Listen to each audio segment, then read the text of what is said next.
الشیطان الرجیم بسم اللہ الرحمن الرحیم الحمد للہ رب العالمین والصلاة والسلام علی اشرف الانبیاء والمرسلین وعلی آل بیتہ الطیبین الطاہرین الذین یذھب اللہ عنہم الرجس ویطہرہم تطہیرا۔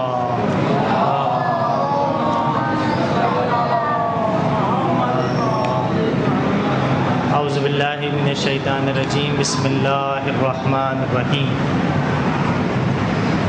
آج کا ہمارا موضوع عدل الہی یعنی خدا کے عادل ہونے پر چند چیزوں پہ ایسا لگتا ہے اعتراضات ہیں۔ جب چند چیزوں کو ہم دیکھتے ہیں تو ایسا لگتا ہے خدا عادل نہیں ہے۔ ایک شبہ ہوتا ہے، ایک شک ہوتا ہے کہ یہ تو عدالت نہ ہو۔ ایک بچہ بچپن سے ہی اپاہج پیدا ہوتا ہے، سیلاب آتے ہیں، زلزلے آتے ہیں، ہزاروں لوگ لقمہ اجل بن جاتے ہیں۔ لگتا ہے یہ کون سا انصاف ہے، یہ کون سا عدل ہے؟ تو ان چیزوں کے الگ الگ بھی جوابات دیے گئے ہیں اور ایک کلی جواب بھی موجود ہے۔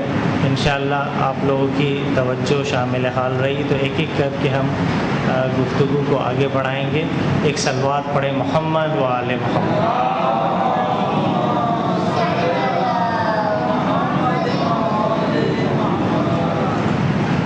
جیسے کہ آپ جانتے ہیں کہ یہ شعبان کا مہینہ ہے اور ابھی ہی ہم نے نیمہ شعبان کی شب کو اور اس کے دن کو گزارا ہے۔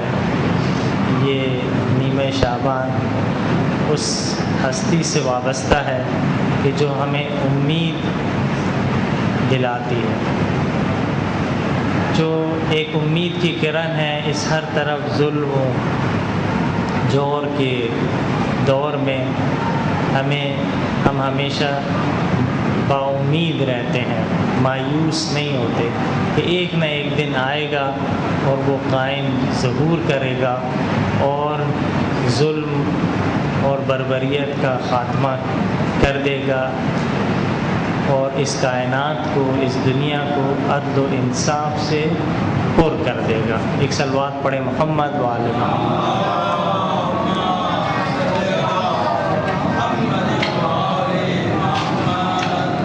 خدا کے عادل ہونے پر اعتراضات ہم اس وقت سمجھ سکتے ہیں اور ان کے جوابات اس وقت ہمیں سمجھ آ سکتے ہیں جب تھوڑا سا ہمیں پتہ ہو کہ عدل کے معنی کیا ہے، عدل الہی سے کیا مراد ہے، خدا کے عادل ہونے سے کیا مراد ہے۔ اور پھر جب وہ ہم سمجھ جائیں گے اور کچھ ایک دو تھیوریز ہیں حسن و خوب کی، وہ اگر آسان الفاظوں میں آپ کو سمجھا سکا، وہ اگر آپ جب سمجھ جائیں گے تو پھر اعتراضوں کے جوابات خود بخود تقریباً حل ہو جائیں گے۔ سب سے پہلے عدل کیا ہے، عدل کس کو کہتے ہیں؟ ذہن میں یہ آتا ہے عدل یعنی انصاف کرنا، ٹھیک ہے۔ مساوات اور عدل میں ایک بنیادی سا فرق ہے۔ عدل کہتے ہیں ہر شے کو اس کے مناسب مقام پر رکھنا یا ہر شے سے اس کے جائز حق کے مطابق برتاؤ کرنا، ہر شے سے۔ فار ایگزامپل ہم مثال دیتے ہیں معمولاً اپنے دروس میں کہ اس مسجد میں پنکھے کی ایک جگہ ہے، اگر ہم نے اس کو اس جگہ پہ لگایا یہ عدل ہے، ٹھیک ہے۔ کارپٹس کی ایک جگہ ہے، ممبر کی ایک جگہ ہے، محراب کی ایک جگہ ہے، اگر ممبر کو اس کی جگہ، اس کے جو مناسب مقام ہے وہاں پہ رکھا تو یہ عدل ہے۔ کبھی کبھار عدل اور مساوات ایک جیسے ہوتے ہیں، کبھی کبھار الگ ہوتے ہیں۔ جیسے مساوات کہتے ہیں مساوی تقسیم کرنے کو۔ اگر یہاں پہ فار ایگزامپل یہاں پہ ایک کیک آیا، جتنے بھی یہاں پر حاضرین موجود ہیں ہم مساوی ٹکڑے تقسیم کریں اور سب کو ایک ایک ٹکڑا دے دیں، یہ مساوات ہے۔ عدل کیا ہے؟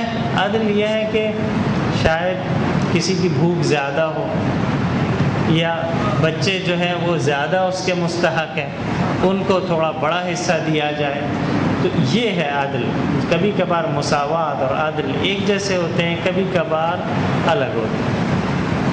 اب اگلا سوال یہ ہے، بس ہم نے کہا وائٹ بورڈ ہوتا تو میں ایک ایک کر کے آپ لوگوں کو بتاتا. انشاءاللہ آئندہ کوشش کریں گے. عدل کے معنی سمجھ میں آ گیا. اب خدا کے عادل ہونے کا کیا مطلب ہے؟ ہم کہتے ہیں اللہ عادل ہے، اس کا کیا مطلب ہے؟ اس کا مطلب یہ ہے کہ اللہ ظلم نہیں کرتا. عدل کا اپوزٹ جملہ جو ہے وہ ہے ظلم. تو اس کو بھی ہمیں ذرا سمجھنا پڑے گا. اس کی ہم 3 قسم کی عدل الہی، خدا عادل ہے، اس کی 3 قسمیں ہیں. ایک کو ہم کہتے ہیں عدل جزائی. وہ کیا ہے؟ یعنی قیامت والے دن خدا عدل و انصاف سے فیصلہ کرے گا. رتی برابر کسی نے عمل کیا ہوگا اس کو اس کی جزا، نیک عمل کی جزا ملے گی. رتی برابر بھی اگر اس نے برا عمل کیا ہوگا اس کو اس کی سزا ملے گی. اس کو کہتے ہیں عدالت جزائی. یعنی قیامت والے دن خدا عدل سے کام لے گا. یہ اللہ کے عدل کی ایک قسم ہے. دوسری قسم ہے، اس کو کہتے ہیں عدالت تشریعی. یعنی خدا نے جو دین بھیجا ہے، خدا نے جو شریعت بھیجی ہے، وہ شریعت میں عدالت ہے. کیا مطلب عدالت ہے؟ یعنی کسی کو بھی اس کی استطاعت، اس کی طاقت سے زیادہ اس پر احکامات جاری نہیں کیے. لا یکلف اللہ نفسا الا وسعها. کسی بھی نفس پر، کسی بھی شے پر اس کی طاقت سے زیادہ احکامات واجب نہیں کیے. جو وہ کر سکتا تھا وہی اس پر احکامات جاری. اسی لیے ہم دیکھتے ہیں کہ مریض پہ مثلا روزہ پہ اس وقت کے لیے ساقط ہو جاتا ہے، یا مثلا جو لوگ کھڑے ہو کے نماز نہیں پڑھ سکتے ان کو کہا گیا بیٹھ کر پڑھیں. جو بیٹھ کر نہیں پڑھ سکتے ان کو کہا گیا ہے لیٹ کر پڑھیں. یہ کہیں بھی شریعت میں نہیں ہے کہ جو کھڑے ہو کے نماز نہیں پڑھ سکتا خدا کہے تمہیں کھڑے ہو کے نماز پڑھنا ہے. یہ نہیں ہے دین میں. بس خدا عادل ہے، یعنی خدا نے جتنے احکامات، چاہے واجب، حرام، مستحب، مکروہ، یہ سب ہماری طاقت، ہماری استطاعت کے مطابق ہیں، اس سے زیادہ نہیں ہیں. ٹھیک ہے؟ یہ ہوگی دوسری قسم عادل. بس ہم خدا کے عادل ہونے کو سمجھ رہے ہیں. خدا کے عادل ہونے کا ایک مطلب یہ ہے کہ خدا قیامت والے دن عدالت سے فیصلے کرے گا. یہ نہیں ہے کہ جس نے عمل انجام نہیں دیا اس کو جنت میں ڈال دے، اور یہ بھی نہیں ہوگا جس نے عمل انجام دیا اس کو جہنم میں ڈال دے. یہ ایک مطلب ہے. دوسرا مطلب کیا ہے کہ خدا عادل ہے؟ اس کا دوسرا مطلب یہ ہے کہ خدا نے جو شریعت بھیجی ہے، خدا نے جو دین بھیجا ہے، احکامات ہم پر جو واجب کیے ہیں، وہ انسانوں کی طاقت کے مطابق ہیں، اس سے زیادہ نہیں ہے. ورنہ کیا ہوتا؟ ورنہ یہ ظلم ہوتا، اور خدا ظالم نہیں ہے بلکہ خدا عادل ہے. یہ دوسرا مطلب ہے. اب ایک تیسرا مطلب ہے، تھوڑا سا مشکل ہے، انشاءاللہ آپ لوگ توجہ کریں گے تو سمجھ میں آ جائے گا. اس کو کہتے ہیں عدالت تکوینی. عدالت تکوینی کیا ہے؟ عدالت تکوینی یہ ہے کہ خدا نے خلقت میں بھی عدالت کی ہے. یہ خلقت میں عدالت کیا ہے؟ خلقت میں عدالت یہ ہے، آسان الفاظوں میں، یہ بہت مشکل چیزیں ہیں جو میں کوشش کر رہا ہوں آہستہ آہستہ کر کے آپ کو بتاتے جائیں، پھر اعتراضات ہیں. خلقت میں عدالت یہ ہے کہ خدا نے جو بھی چیز بنائی ہے، جو بھی چیز خلق کی ہے، اس کا ایک ہدف تعین کیا ہے. سورج، چاند، ستارے، ہوا، حیوانات، انسان، ہر شے کا ایک ہدف ہے، ایک مقصد ہے. اس ہدف کو حاصل کرنے کے لیے اس کو جو چیزیں چاہیے وہ اس کو عطا کی ہیں.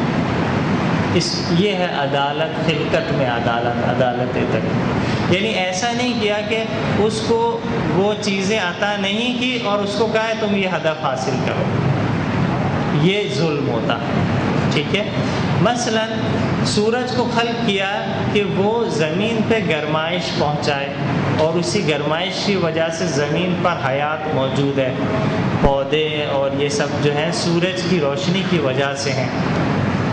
اگر خدا اس سورج میں وہ حرارت نہیں رکھتا کہ مسلسل وہ گرم رہتا، یہ بھی خدا کی قدرت ہے کہ وہ ایک ایسی ہیٹ ہے جو کبھی خاموش نہیں ہوتی۔ دنیا کی اور ساری جو ہے آتش وہ ایک حد تک چلتی ہے، اس کے بعد ختم ہو جاتی ہے، اس کو مسلسل ہمیں کوئی دینی پڑتی ہے انرجی کہ وہ آگ رہے موجود، لیکن سورج کی آگ کنٹینیو ہے، یہ بھی اس کے اعجاز میں سے ایک اعجاز ہے۔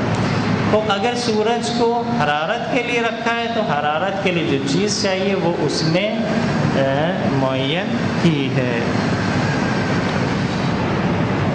کچھ اور بھی آپ کو مثالیں دے کر اس میں سمجھا دیتے ہیں۔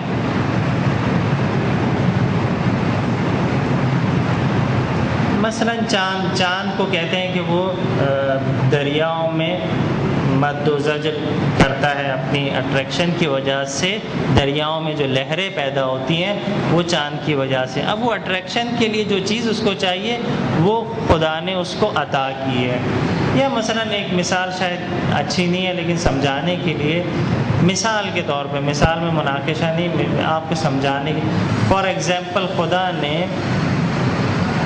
کتے کو اس لیے خلق کیا ہے کہ وہ انسان کی محافظت کرے، مثال کے طور پر۔ اب محافظت کے لیے اس کو جو چیزیں چاہیے، اس کو وفاداری چاہیے، تو اس کے اندر وفاداری رکھی ہے اپنے مالک کے لیے۔ اس کی آواز چاہیے، اس کو نڈر ہونا چاہیے تاکہ وہ کوئی اگر دشمن آئے اس کے مالک کا تو اس کے خلاف وہ آ سکے، اس کو بہادری دی ہے، اس کو آواز بڑی دی ہے تاکہ وہ شور مچا سکے مثلا۔ بس اگر فرض کرتے ہیں کہ کتے کو اس لیے خلق کیا خدا نے کہ وہ انسانوں کی حفاظت کر سکے، تو اس حفاظت کرنے کے لیے جو جو چیزیں چاہیے ہوں گی وہ خدا نے اس کو عطا کی ہیں۔ اس کو کہتے ہیں خلقت میں عدالت خدا کی۔ خدا نے ہر شے کو جو خلق کیا ہے اس کے ہدف کے، اس کا مقصد حاصل کرنے کے لیے جو چیزیں اسے درکار تھی وہ اس نے اس کو عطا کی ہیں۔ ایک صلوات پڑھیں محمد وآل محمد۔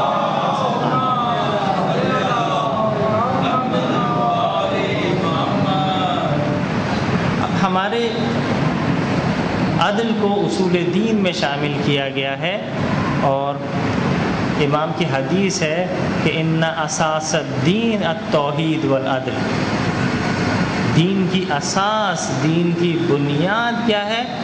توحید ہے اور عدل ہے۔ تو یہ عدل اتنی اہم ترین چیز ہے کہ حدیث کہتی ہے کہ یہ دین کی بنیاد ہے۔ اس عدل کی دلیل کیا ہے؟ اگر ہم سے کوئی پوچھے کہ آپ کہتے ہیں خدا عادل ہے، میں تو نہیں مانتا، میں تو خدا کو عادل نہیں مانتا، تو ہم کیا دلیل پیش کریں گے؟ کئی ساری دلائل پیش کی جاتے ہیں، ایک یا دو دلیل آپ کے سامنے پیش کرتا ہوں اور پھر ہم اپنے اعتراضات پر آ جائیں گے۔ کوئی بھی ظالم ہوتا ہے جب ظلم کرتا ہے، اس کے ظلم کی کوئی وجہ ہوتی ہے، کسی وجہ کی بنا پر وہ ظلم کرتا ہے۔ مثلا اس کا علم نہیں ہوتا، نہیں جانتا کہ کس کا کیا حق ہے، اس لیے وہ کیا کرتا ہے؟ صحیح تقسیم نہیں کرتا ہے۔ مثلا اگر یہاں پر کوئی کیک آ جائے، فرض کر لیتے ہیں، اچھا فرض ہے، اور سب کو تقسیم کرنا ہو، اب مجھے نہیں پتا کس کو کتنی بھوک لگی ہوئی ہے، کس نے ناشتہ کیا ہے، کس نے نہیں کیا، میں کیونکہ نہیں جانتا اس لیے میں مساوی شاید تقسیم نہ کر پاؤں۔ تو نہ جاننے کی وجہ سے کبھی کبھار ظلم کرتا ہے انسان۔ اور کب ظلم کرتا ہے؟ اپنی خواہشات، اپنی ضرورت کی وجہ سے ظلم کرتا ہے۔ بے زبان جانور پر ہم ضرورت سے زیادہ بوجھ لاد دیتے ہیں. کیوں؟ کیونکہ ہم زیادہ پیسہ کمانا چاہتے ہیں، اپنی نیڈ زیادہ کرنا چاہتے ہیں، اپنی نیڈ پوری کرنا چاہتے ہیں. تو ہم جس پہ ہمارا بس چلتا ہے اس پہ ہم ظلم کرتے ہیں. جو باس ہوتا ہے اس کو اس کا باس کہتا ہے یہ آپ نے پورا کام کرنا ہے، وہ اپنے نیچے والوں پر ظلم کرتا ہے اور ان سے وقت سے زیادہ کام لیتا ہے اور پیسے کم دیتا ہے تاکہ اپنی ضرورت پوری کر سکے. کبھی کبھار کوئی ظلم اس لیے کرتا ہے کہ مجبور ہوتا ہے، یعنی جیسے ابھی یہ باس والی مثال دی کہ اگر باس اوپر والا کہتا ہے اگر تم نے ان ورکرز پر ظلم نہیں کیا تو میں نکال دیا جائے گا. اب یہ چاہ نہیں رہا ظلم کرنا. یہ مختلف وجوہات ہیں ظلم کرنے کی. جب ہم خدا کی ذات میں دیکھتے ہیں کہ علم کے لحاظ سے کیا کوئی ایسی چیز ہے جو خدا کے علم میں نہیں ہے جس کی وجہ سے وہ عدل نہ کر سکے؟ قیامت والے دن کیا یہ ممکن ہے کہ اس کو یہ پتہ نہ ہو کہ کس نے کیا عمل کیا اور اس کی جزا و سزا کیا دینی چاہیے؟ ہمارے پاس آیات ہیں اور عقلی دلائل ہیں کہ خدا کا علم ہر چیز پر احاطہ کیے ہوئے، لہٰذا سوال ہی پیدا نہیں ہوتا کہ وہ اپنے کم علمی کی وجہ سے ظلم کرے گا. تو بس پہلی علت ختم ہوگی. اب دوسری دیکھتے ہیں کہ کیا جو ہے وہ خدا کو دوسری علت کیا تھی؟ دوسری علت کیا بیان کی تھی؟ ضرورت. ٹھیک ہے، ہم دیکھتے ہیں کیا خدا کو بھی کسی چیز کی ضرورت ہے؟ جیسے ہم کو گھر کی ضرورت ہوتی ہے، کھانے پینے کی ضرورت ہوتی ہے، اس لیے ہم ناجائز پیسے کماتے ہیں تاکہ اپنی ضرورت پوری کریں. کیا خدا کو بھی کسی ضرورت کے تحت ہے؟ خدا ہر ضرورت سے بالا تر ہے، اسے کسی چیز کی ضرورت نہیں ہے، لہٰذا ظلم کرنے کا سوال پیدا نہیں ہوتا. کیا خدا کے اوپر کوئی اور شے ہے جو اس کو مجبور کر سکتی ہے، اس کو محتاج بنا سکتی ہے؟ نہیں، وہ قادر مطلق ہے. بس وہ عالم علیم ہے، قادر مطلق ہے، لہٰذا کوئی دلیل، کوئی وجہ ہے ہی نہیں کہ جس کی بنا پر خدا کسی پر ظلم کرے. لہٰذا ہم یہ دلیل پیش کرتے ہیں کہ خدا عادل ہے اور ظالم نہیں. اب ہم آ جاتے ہیں، اب کیونکہ تھوڑا سا آپ کو سمجھ آ گیا کہ عدل کس کو کہتے ہیں. ہر شے کو اس کا جائز حق دینا، اس کو مناسب مقام پہ رکھنا. عدل الہی سے کیا مراد ہے؟ عدل الہی سے مراد یہ کہ قیامت والے دن خدا فیصلوں میں عدالت کرے گا. عدل الہی سے مطلب یہ ہے کہ خدا جو ہے جو حکم کرتا ہے وہ ماننے والوں کی طاقت کے مطابق کرتا ہے. اور خدا کے عدل کا مطلب یہ ہے کہ وہ ہر شے کا جو ہدف معین کرتا ہے، مقصد معین کرتا ہے، اس ہدف اور مقصد کے مطابق جو چیزیں چاہیے ہوتی ہیں وہ اس کو دیتے ہیں. یہ یہاں تک ہمیں ابھی ہمارا مقدمہ کمپلیٹ ہو گیا. اب ہم آ جاتے ہیں اپنے اعتراضات پر کہ خدا کے عادل ہونے پر کیا کیا اعتراضات ہیں اور اس کے کیا کیا جوابات ہیں. ایک صلوات پڑھیں محمد وآل محمد.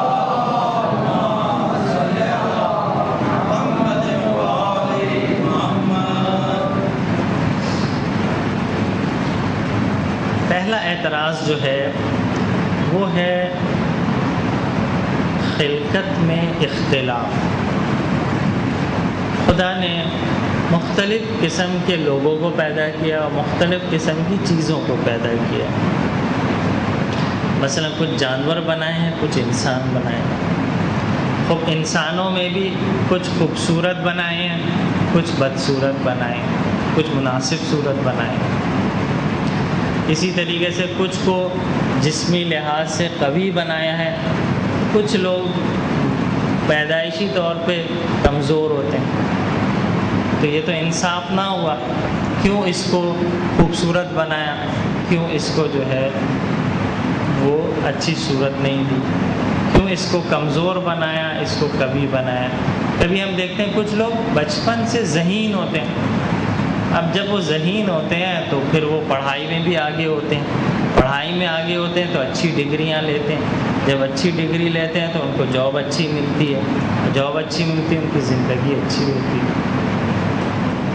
کچھ لوگ بچپن سے ہی ان کو پڑھائی کن ذہن ہوتے ہیں، سمجھ میں نہیں آتا پڑھائی، تو پڑھ نہیں پاتے ہیں، جب پڑھ نہیں پاتے ہیں تو پھر تعلیم بھی حاصل نہیں کر پاتے زیادہ آگے تک، جب تعلیم پوری نہیں کر پاتے تو پھر ان کو پھر ایسی جاب ملتی ہے، جب جاب بھی اچھی نہیں ملتی تو پھر وہ غریب بنتے ہیں۔ تو بظاہر ایسا لگتا ہے کہ یہ تو انصاف نہ ہوا، ایک کو گورا بنا دیا، ایک کو کالا بنا دیا، ایک کو اچھے قد والا بنایا، خوبصورت بنایا، ایک کو بدصورت بنایا، ایک کو قوی بنایا، ایک کو ضعیف بنایا، اور یہ ساری مثالیں۔ اصل چیز ہے کہ خلقت میں اختلاف کیوں ہے؟ بھائی سب کو اچھی صورت دے دیتا، سب کو قوی الجسامت بنا دیتا، سب کو اسٹرانگ بنا دیتا، مگر اس کی قدرت میں کیا کمی ہے کوئی؟ سب کو جو ہے وہ حسین و جمیل پیدا کر دیتا، سب کو ہی ذہین بنا دیتا، مگر اس کی قدرت سے وہ ہے۔ اس کے جوابات کیا ہیں؟ سب سے پہلی چیز تو یہ ہے کہ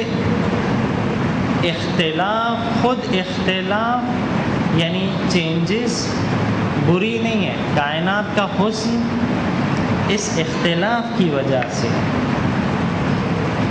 ایک جیسی چیزیں ہم کو اچھی نہیں لگتی، مختلف طرح کے چہرے ہیں، یہ کائنات کا حسن ہے۔ اس کائنات میں مختلف رنگ ہیں، یہ کائنات کا حسن ہے۔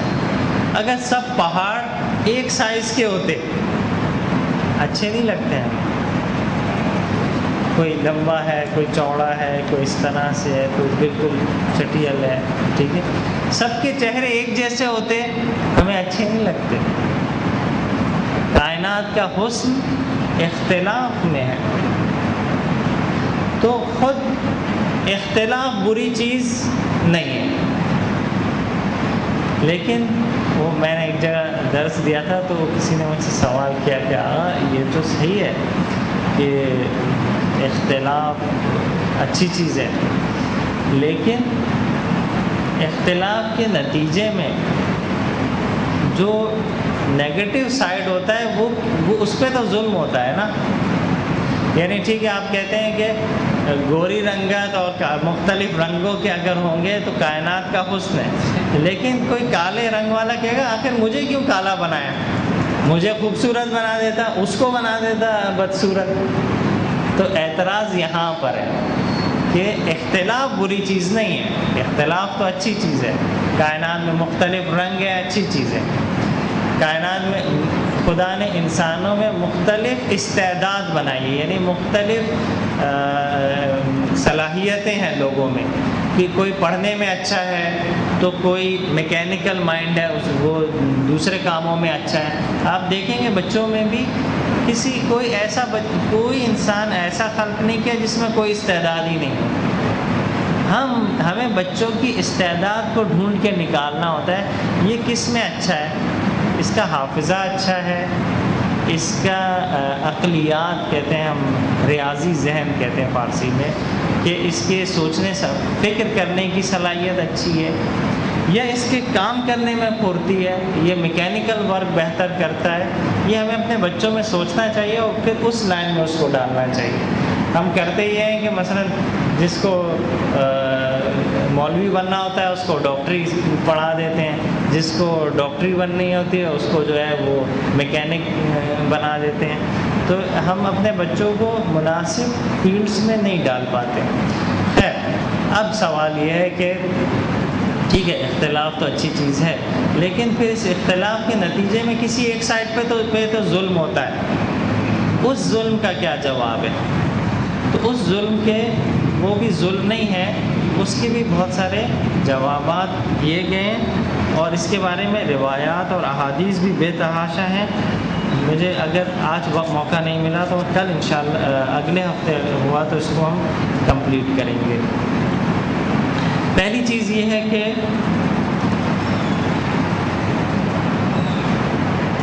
خدا اس کا جبران یعنی اس کا کمپنسیشن آخرت میں کرتا ہے۔ اگر کسی کو کند ذہن بنایا، کسی کا حافظہ بچپن سے کم ہے، کسی کو کچھ نعمتیں شروع سے کم ملتی ہیں، آخرت میں اس کو برابر کر دے گا۔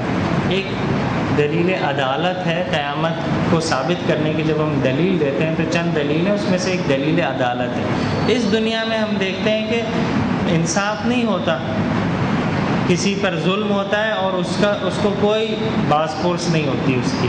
تو ایک دن ایسا آنا چاہیے جس دن اس دنیا میں ہونے والے ذرہ برابر ظلم کا اس کو جواب دینا پڑے گا۔ تو پہلا جواب اس کا یہ ہے کہ اس دنیا میں اگر کچھ لوگوں کے پاس کچھ کم نعمتیں ہیں یا کم صلاحیتوں کے ساتھ پیدا ہوئے ہیں تو خدا وہاں پر اس کا جبران ضرور کرے گا۔ ایک اور جواب جو میں پہلے ہی اپنی گفتگو میں دے چکا ہوں کہ ہر انسان میں کوئی نہ کوئی صلاحیت ضرور ہوتی ہے، بغیر صلاحیت کے کوئی شخص پیدا نہیں ہوتا، صرف ہم ایکسپلور نہیں کر پاتے، اس کو جانچ نہیں کر پاتے۔ تیسرا جواب ہے امتحان و آزمائش۔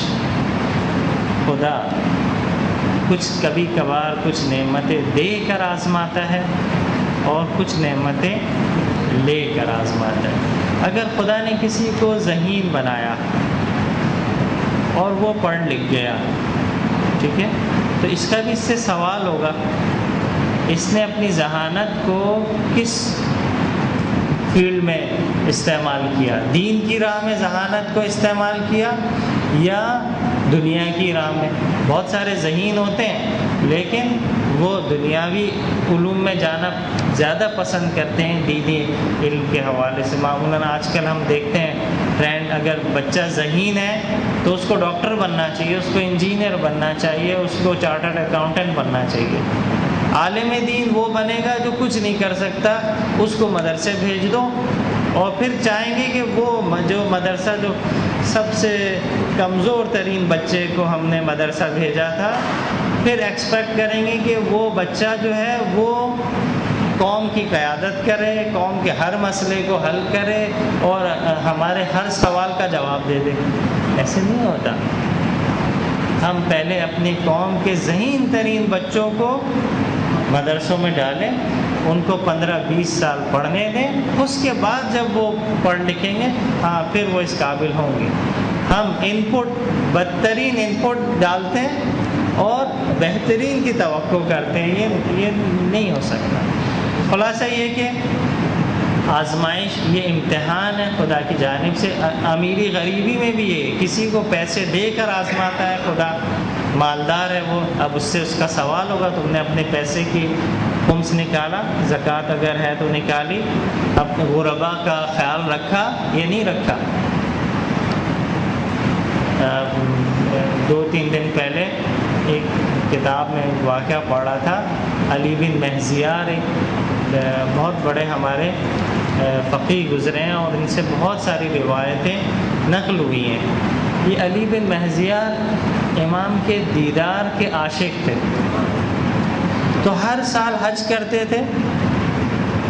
کہ آپ کو پتہ ہے کہ امام زمانہ ہر سال جو ہے وہ حج پر جاتے ہیں اور میدان عرفات میں ہوتے ہیں، تو وہ اس نیت سے حج پہ جاتے تھے کہ کہیں نہ کہیں امام سے ملاقات ہو جائے، دیدار ہو۔ 19 سال تک حج کرتے رہتے ہیں، 19 سال حج کرتے رہتے ہیں کہ میرے امام کی زیارت نصیب ہو جائے۔ 20ویں سال جب حج کرتے ہیں تو ایک امام کا قاصد ان کے پاس آتا ہے، علی بن مہزیار کے پاس، اور وہ کہتا ہے کہ تم کیا چاہتے ہو امام سے، تمہاری کیا درخواست ہے، کیا خواہش ہے؟ امام نے پوچھا ہے کہ تم کیا چاہتے ہو امام سے؟ تو وہ کہتے ہیں کہ میری کوئی خواہش نہیں ہے، میری کوئی درخواست نہیں ہے، بس ایک دیدار چاہتا ہوں، ایک لحظے کا دیدار چاہتا ہوں کہ ایسی نہ مر جاؤں، کم سے کم اپنے زمانے کے امام کو دیکھ کر مروں۔ تو پھر وہ بھی مجبور ہوتا ہے، کہتے ہیں، البتہ وہ ایک جملہ کہتے ہیں، وہ کہتے ہیں کہ امام ارید و امام محجوب، میں وہ جو پردے میں ہے امام، اس کو صرف دیکھنا چاہتا ہوں۔ تو قاصد کہتا ہے کہ حجبہ سوء اعمالکم، تمہارے برے اعمال کی وجہ سے وہ محجوب میں ہے، یعنی وہ پردے میں نہیں ہے، تم اپنے اعمال کی وجہ سے ان سے دور ہو۔ خیر وہ ابھی تفصیلی میں پورا واقعہ بیان کرنا، خلاصہ یہ کہ امام سے ملاقات ہو جاتی ہے۔ اب علی بن محضیار پوچھتے ہیں آقا میرے ایسے کون سے برے اعمال ہیں کہ میں آپ کی زیارت نہیں کر پاتا تھا؟ میں دیندار، متدین، نمازی، پرہیزگار، ہر چیز میں کوشش کرتا ہوں۔ ظاہر عالم دین تھے، ان کی ابھی بھی روایات ہیں ہماری کتب میں، تو ایسا کون سا عمل ہے میرا؟ امام فرماتے ہیں کہ تم ہمارے ضعفاء، فقراء، کمزور لوگوں کی طرف عنایت نہیں کرتے۔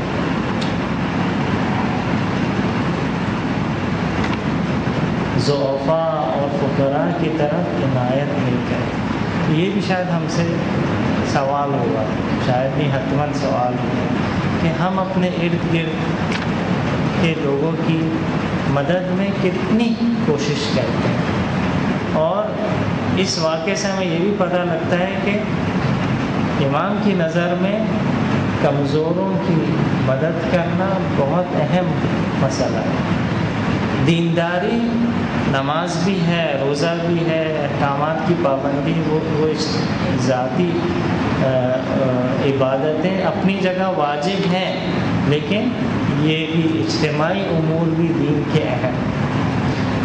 ہم اپنی گفتگو کی طرف دوبارہ آتے ہیں۔ بس یہ جو اگر کوئی کن ذہن ہے، کوئی بدصورت ہے، ایک تو یہ کہ آخرت میں اس کو اس کا اجر ملے گا، اور وہ اجر اتنا ہوگا کہ وہ دوسرے لوگ خواہش کریں گے کہ کاش ہمیں یہ نعمتیں نہ ملتی۔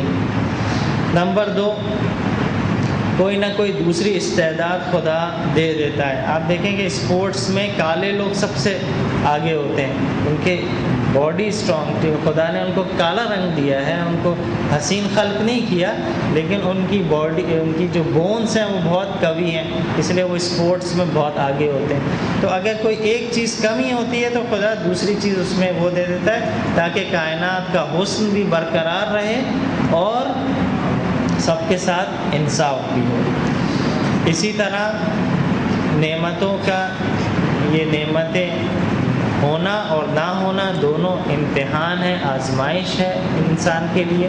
کبھی کبھار ہمیں خدا کچھ نعمتیں دیتا ہے اور آزمائش لیتا ہے کہ ہم اس کو یاد رکھتے ہیں یا تکبر کا شکار ہو جاتے ہیں۔ خود نعمتیں ایک امتحان ہوتی ہے، لیکن جس کے پاس پیسے ہی نہیں ہیں وہ متکبر نہیں بنتا، بہت کم چانسز ہیں۔ تکبر کب آتا ہے انسان کو؟ جب اس کے پاس کچھ پیسہ آ جاتا ہے۔ تکبر کب آتا ہے؟ جب وہ کچھ پڑھ لکھ جاتا ہے، ذہین ہوتا ہے، اور وہیں سے اس کا امتحان شروع ہوتا ہے۔ جب کامیابی کی سیڑھیوں پہ قدم رکھتا ہے تو وہ سمجھ رہا ہوتا ہے کہ میں کامیاب ہو رہا ہوں، لیکن اس کے امتحان بھی بڑھ رہے ہیں، اب اس سے سوال بھی ہوگا ان نعمتوں کا۔ تو جہاں پر یہ نعمتیں ہیں وہاں پر ہم سے سوال بھی زیادہ ہوگا، اور اس کا جواب بھی ہمیں زیادہ دینا ہوگا۔ وہ بس یہ پہلے اعتراض کا جواب کہ یہ جو خلقت میں اختلاف ہوتا ہے یہ کیوں ہے، یہ ہم نے بتا دیا ہے، اس لیے کہ کائنات کا حسن برقرار رہے، اور اس کا کمپنسیشن خدا کسی نہ کسی صورت میں یا اس دنیا میں یا آخرت میں ضرور کرے گا۔ اب اگلا اعتراض یہ، ایک صلوات پڑھیں محمد وآل محمد۔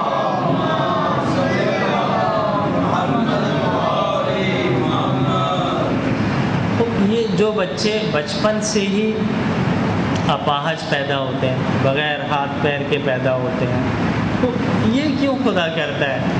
چلو وہ تو سمجھ میں آتا ہے کہ کائنات کا حسن ہے، مختلف استعداد خدا دیتا ہے، لیکن بچپن سے ہی کسی کو نابینا خلق کرتا ہے، مگر اس کی قدرت میں کیا کمی تھی کہ وہ نابینا خلق نہ کرتا؟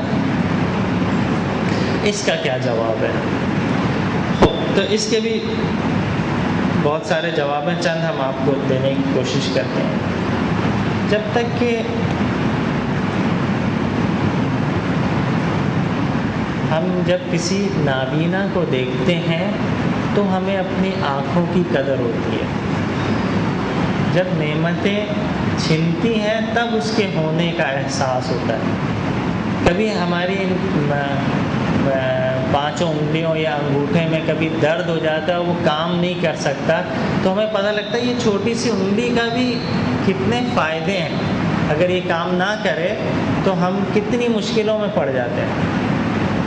تو جب نعمتیں چھنتی ہیں تو احساس نعمت ہوتا ہے۔ ایک تو خدا نے شاید یہ بعض نعمتیں بعض کو نہیں دیتا، تاکہ جن کے پاس یہ نعمتیں ہیں، جو سالم عقل کے ساتھ، سالم جسم کے ساتھ پیدا ہوئے ہیں، روایات میں ہے کہ یہ بھی ایک نعمت الہی ہے کہ سالم پیدا کیا بچے کو۔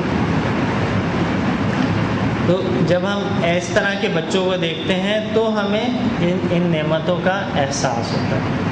تو اس میں بھی ایک جواب اب آپ لوگ خود بھی دے سکیں گے کہ اس کا بھی ایک جواب یہ ہے کہ آخرت میں اس کا صلہ خدا ان بچوں کے ساتھ آخرت میں اس کا اجر ضرور دے گا، اگر اس دنیا میں مشکلات دی ہیں ان کو۔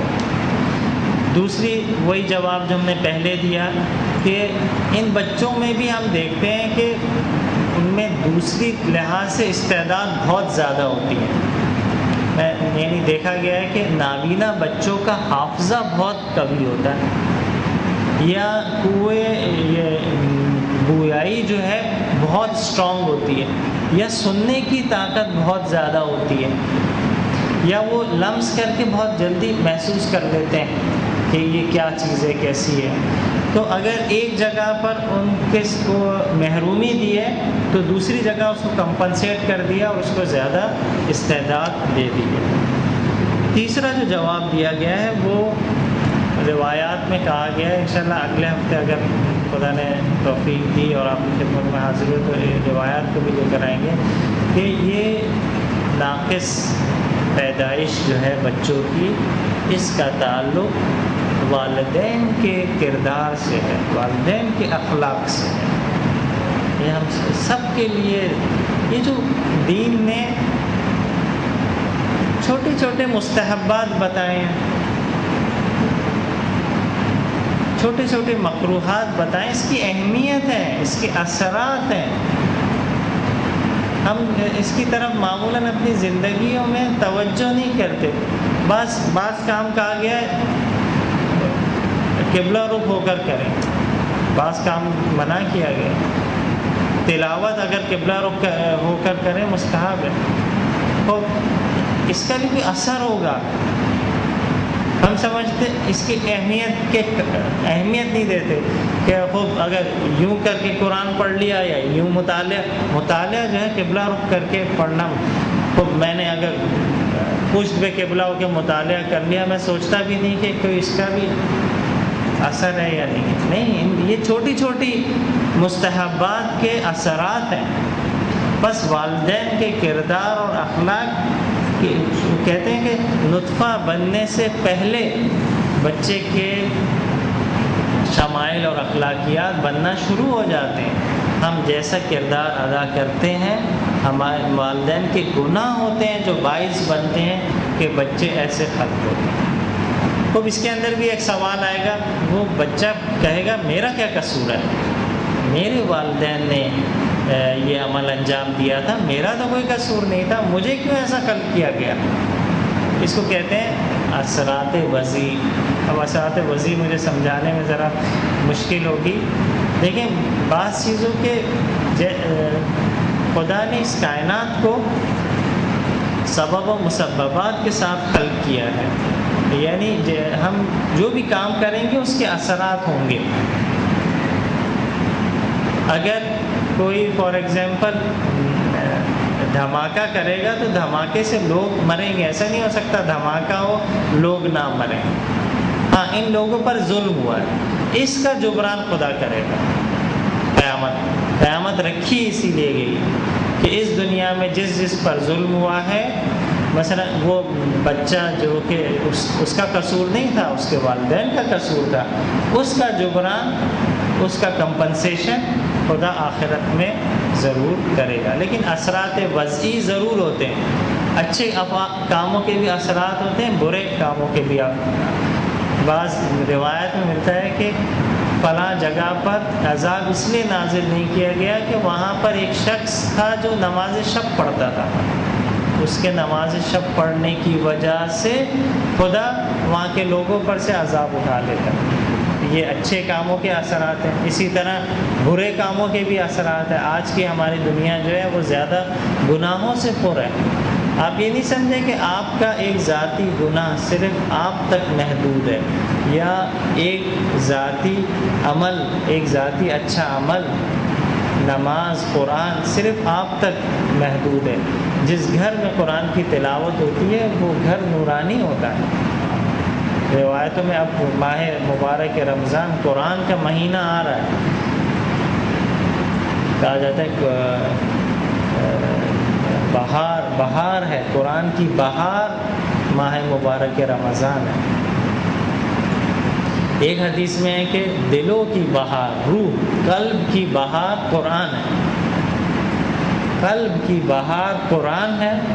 اور دوسری روایت میں ہے کہ قرآن کی بہار ماہ مبارک رمضان۔ بس ماہ مبارک رمضان میں اسی لیے ہماری روح اتنی آمادہ ہوتی ہے اچھی کاموں کے لیے، خود بخود دل چاہتا ہے۔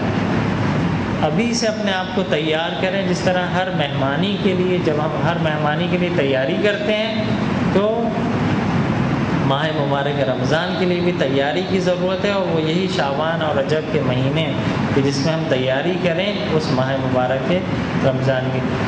روایت میں کہا جاتا ہے جس گھر میں قرآن پڑھا جاتا ہے، اہل آسمان کے لیے وہ ایسے چمکتا ہے جیسے ستارے، جیسے اہل زمین کے لیے ستارے ہوتے ہیں، اہل آسمان کے لیے وہ گھر چمکتے ہیں ستاروں کی طرح جہاں قرآن کی تلاوت ہو جائے۔ بس یہ ہو گیا ہمارا ناقص الخلقت۔ البتہ اس میں اور بھی بہت سارے جوابات ہیں۔ ایک یہ ہے کہ نقص، یہ جو بچوں میں نقص پیدا ہوتا ہے، اس میں ہمارا خود لوگوں، فار ایگزامپل اب جو ہے جیسے تھیلیسمیا کے بچے پیدا ہوتے ہیں، ٹھیک ہے، اب سائنس نے ترقی کر لی ہے، اگر پہلے سے شادی سے پہلے ٹیسٹ ہو جائے، اور آپ کو پتہ ہے کہ 2 تھیلیسمیا مائنر مل کے میجر بن جاتا ہے، یعنی اگر میاں اور بیوی دونوں تھیلیسمیا مائنر ہیں تو ان میں ہمیں اثرات نہیں ملیں گے، لیکن ان کی شادی کے بعد جو بچہ پیدا ہوگا وہ میجر ہو سکتا ہے، وہ پھر تھیلیسمیا میجر مریض ہوتا ہے۔ تو اگر ہم پہلے سے، اب ایران میں یہ لازمی قرار دے دیا گیا ہے، کوئی بھی نکاح وہاں پہ نہیں پڑھایا جا سکتا جب تک کہ پہلے دونوں کے ٹیسٹ نہ ہو جائیں۔ بس 2 مائنر کے یا 1 میجر اور 1 مائنر کا نکاح نہیں کرتے۔ اب ان کی قوم میں آئندہ جو ہے تھیلیسمیا ختم ہو جائے گا۔ اسی طرح پولیو کے قطرے ہیں، اسی طرح تو اس میں خدا کا قصور نہیں ہے، اب ہمارا قصور ہے۔ جب ہمیں پتہ ہے تو ہمیں اس پر احتیاط کرنی چاہیے اور اس کے لیے کام کرنا چاہیے۔ تو اس کے بعد 2 اور 3، مجھے نہیں معلوم کتنا ٹائم رہ گیا، ٹائم ختم ہو گیا۔ تو اب اس میں بہت ساری چیزیں رہ گئی ہیں، یہ جو زلزلے اور آفات آتی ہیں، اس کا کیا یہ کیا ظلم ہے یا عدل ہے؟ بس آخری اسی کا جواب دے کے پھر اپنی گفتگو کو اختتام کرتے ہیں انشاءاللہ اگلے ہفتے۔ یہ جو ایک پہلے زمانے میں وبا پھیلتی تھی، پورے گاؤں کے گاؤں جو ہے وہ مردہ ہو جاتے تھے، زلزلے آتے ہیں، سیلاب آتے ہیں، بھائی خدا زلزلہ نہیں لاتا، خدا سیلاب نہیں کرتا۔ تو اس کے بھی 2 جوابات ہیں۔ ایک یہ ہے کہ روایات میں ہے کہ وہی کہ یہ انسانوں کے گناہ ہیں۔ آپ دیکھیں کہ جب ایسی مصیبتیں آتی ہیں، مصائب آتے ہیں، تو لوگ متوجہ ہو جاتے ہیں خدا کی طرف۔ اگر خدا ہم پر یہ مشکلات اور مصائب نہ کرے تو ہم بھول جائیں، اگر مریضی خدا نہ دے تو ہم خدا کو یاد کرنا بھول جائیں شاید۔ تو یہ ہمارے گناہ ہوتے ہیں کہ خدا جو ہے ہم کو یہ مشکلات دیتا ہے تاکہ ہم اپنے گناہ سے اجتناب کریں اور واپس خدا کے راستے پر آ جائیں۔ ایک اور جواب اس کا یہ ہے کہ یہ خود نظام کا حصہ ہے، یہ ایسا نہیں قانون کے خلاف ہے زلزلے کا آنا، یہ قانون کا حصہ ہے۔ یعنی جب اس کی خلقت کی گئی، آپ دیکھیں گے اب تو سائنس نے بہت ترقی کر لی ہے، انہوں نے اس کو جان لیا ہے کہ یہ زمین کے نیچے پلیٹس ہوتی ہیں، ان میں پریشر ڈیولپ ہو جاتا ہے، اگر وہ پریشر اس کی طریقے سے ریلیز نہ ہو تو اس سے بڑی تباہی آ سکتی ہے۔ تو یہ خود نظام کائنات کا نظام دنیا کا حصہ ہے، خدا نے یہ خلاف قانون نہیں ہے بلکہ قانون کے مطابق ہے۔ زلزلے کا آنا، سیلاب کا آنا، آتش فشاں اس لیے ہوتا ہے کہ اندر وہ اتنا اس میں حرارت پیدا ہو جاتی ہے کہ اس کو کہیں نہ کہیں ریلیز ہونا ہے، اگر وہ نہیں ہوگا تو اس سے بڑی تباہی آئے گی۔ تو بس دو جوابات ہو گئے، ایک یہ کہ جو اجتماعی مصائب آتے ہیں اس میں ہم لوگوں کے گناہوں کی وجہ ہے، اور دوسرا یہ کہ یہ خود نظام کا حصہ ہے۔ اب اس کے بعد جو ہے انشاءاللہ اگلے ہفتے اگر خدا نے توفیق دی تو ہم وہ روایات بیان کریں گے کہ جس میں کہا گیا ہے کہ لوگوں پر مصائب کیوں آتے ہیں، اور جن پر مصائب آتے ہیں ان کی اقسام بیان کی گئی ہیں احادیث میں، کہ مومن کے لیے مصیبت ایک حکم رکھتی ہے، عام لوگوں کے لیے ایک حکم رکھتی ہے، کیا کہتے ہیں ظالم لوگوں کے لیے ایک حکم رکھتی ہے، اور اولیاء خدا کے لیے مصائب بلندی درجات کا باعث ہوتی ہے۔ یہ انشاءاللہ اگلے ہفتے ہم اس کو بیان کریں گے۔ پھر اسی میں آگے آتا ہے مثلا شفاعت۔ کیا شفاعت عدل کے منافی نہیں ہے؟ ایک کسی نے عمل نہیں کیا، ایک نے عمل کیا، وہ وہاں پہ جا کے شفاعت کرا لے گا اہل بیت سے، وہ بے عمل بھی جو ہے جنت میں پہنچ جائے گا۔ یہ کیا ظلم نہیں ہے؟ عدل کے منافی نہیں ہے؟ انشاءاللہ اس کا بھی کوشش کریں گے جواب۔ اور بھی بہت سارے، یہ 2 نشستوں میں اس کو کامل نہیں کیا جا سکتا، کئی 8-10 نشستیں ہوں تو پھر مثلا خود ابلیس کی خلقت، بعض لوگ سوال کرتے ہیں کہ اگر خدا ابلیس کو خلق نہ کرتا تو وہ ہمیں وسوسے نہ کرتا، ہمیں وسوسے نہیں کرتا تو ہم گناہ نہیں کرتے، ہم بھی فرشتوں کی طرح ہوتے۔ لیکن ابلیس کا وار ہم پر چلتا ہے، ہم بہک جاتے ہیں، گناہ کرنے لگتے ہیں، تو اس کو خلق ہی کیوں کیا؟ نہیں خلق کرتا کوئی، ہم لوگ سب جنت میں چلے جاتے ہیں۔ تو اس کے جوابات ہیں کہ صرف ابلیس کی وجہ سے ہم جہنم میں نہیں جائیں گے، اپنے نفس امارہ کی وجہ سے بھی جائیں گے۔ اب وہ نفس امارہ کیوں دیا ہے، اس کی بھی انشاءاللہ وجوہات بیان کریں گے، کوشش کریں گے۔ ایک صلوات پڑھیں محمد و آل محمد۔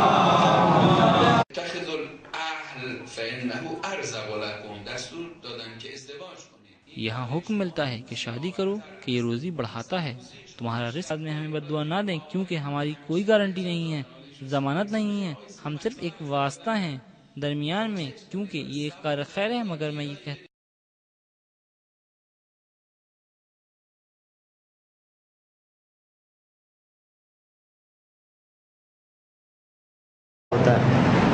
سیلاب آتے ہیں، زلزلے آتے ہیں، ہزاروں لوگ لقمہ اجل بن جاتے ہیں، لگتا ہے یہ کون سا انصاف ہے، یہ کون سا عدل ہے؟ تو ان چیزوں کے الگ الگ بھی جوابات دیے گئے ہیں، اور ایک کلی جواب بھی موجود ہے۔ انشاءاللہ آپ لوگوں کی توجہ شامل حال رہی تو ایک ایک کر کے ہم گفتگو کو آگے بڑھائیں گے۔ ایک صلوات پڑھیں محمد و آل محمد۔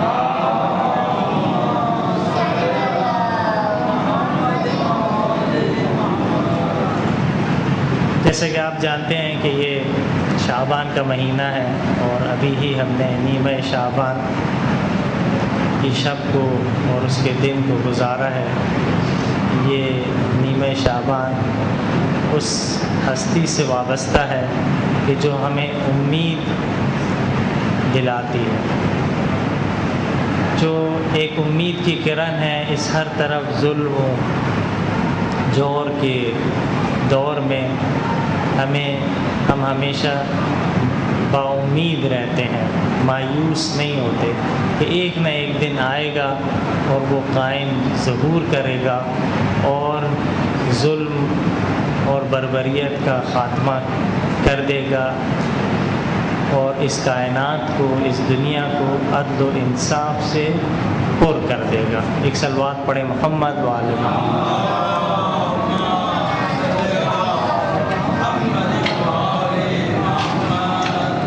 خدا کے عادل ہونے پر اعتراضات ہم اس وقت سمجھ سکتے ہیں اور ان کے جوابات اس وقت ہمیں سمجھ آ سکتے ہیں جب تھوڑا سا ہمیں پتہ ہو کہ عدل کے معنی کیا ہے، عدل الہی سے کیا مراد ہے، خدا کے عادل ہونے سے کیا مراد ہے، اور پھر جب وہ ہم سمجھ جائیں گے اور کچھ ایک دو تھیوریز ہیں حسن و خوب کی، وہ اگر آسان الفاظوں میں آپ کو سمجھا سکا، وہ اگر آپ جب سمجھ جائیں گے تو پھر اعتراضوں کے جوابات خود بخود تقریباً حل ہو جائیں گے۔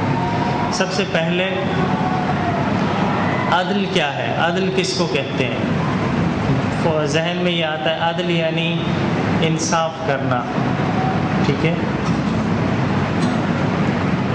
مساوات اور عدل میں ایک بنیادی سا فرق ہے۔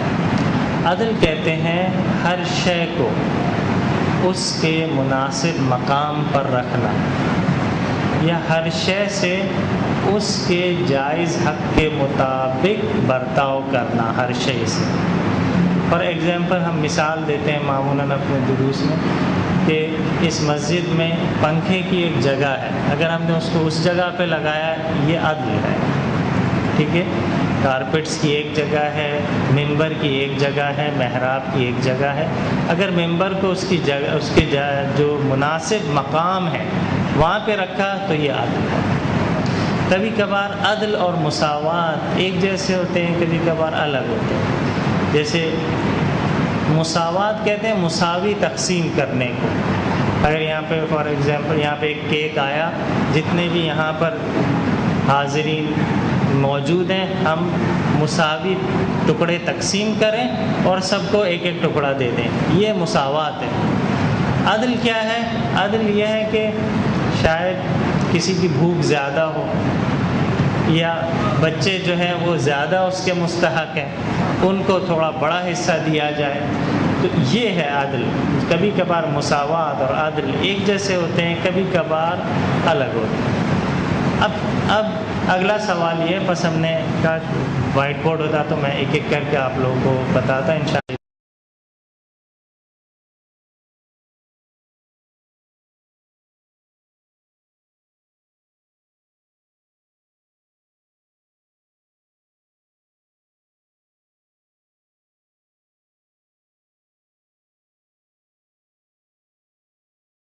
الشیطان الرجیم، بسم اللہ الرحمن الرحیم، الحمد للہ رب العالمین، والصلاة والسلام علی اشرف الانبیاء والمرسلین وعلی آل بیتہ الطیبین الطاہرین الذین یذھب اللہ عنہم الرجس ویطہرہم تطہیرا۔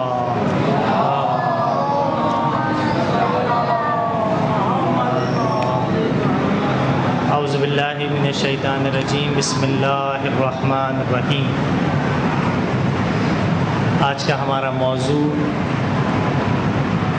عدل الہی یعنی خدا کے عادل ہونے پر چند چیزوں پہ ایسا لگتا ہے اعتراضات ہیں۔ جب چند چیزوں کو ہم دیکھتے ہیں تو ایسا لگتا ہے خدا عادل نہیں ہے، ایک شبہہ ہوتا ہے، ایک شک ہوتا ہے کہ یہ تو عدالت نہ ہو۔ ایک بچہ بچپن سے ہی اپاہج پیدا ہو، آئندہ کوشش کریں گے۔ عدل کے معنی سمجھ میں آ گیا۔ اب خدا کے عادل ہونے کا کیا مطلب ہے؟ ہم کہتے ہیں اللہ عادل ہے، اس کا کیا مطلب ہے؟ اس کا مطلب یہ ہے کہ اللہ ظلم نہیں کرتا۔ عدل کا اپوزٹ جملہ جو ہے وہ ہے ظلم۔ خب اس کو بھی ہمیں ذرا سمجھنا پڑے گا۔ اس کی ہم تین قسم کی عدل الہی، خدا عادل ہے اس کی تین قسمیں ہیں۔ ایک کو ہم کہتے ہیں عدل جزائی، وہ کیا ہے؟ یعنی قیامت والے دن خدا عدل و انصاف سے فیصلہ کرے گا۔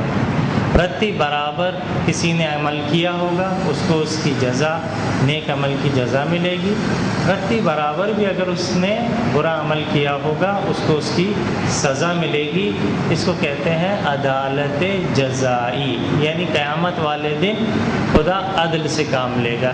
یہ اللہ کے عدل کی ایک قسم ہے۔ دوسری قسم ہے اس کو کہتے ہیں عدالت تشریعی، یعنی خدا نے جو دین بھیجا ہے، خدا نے جو شریعت بھیجی ہے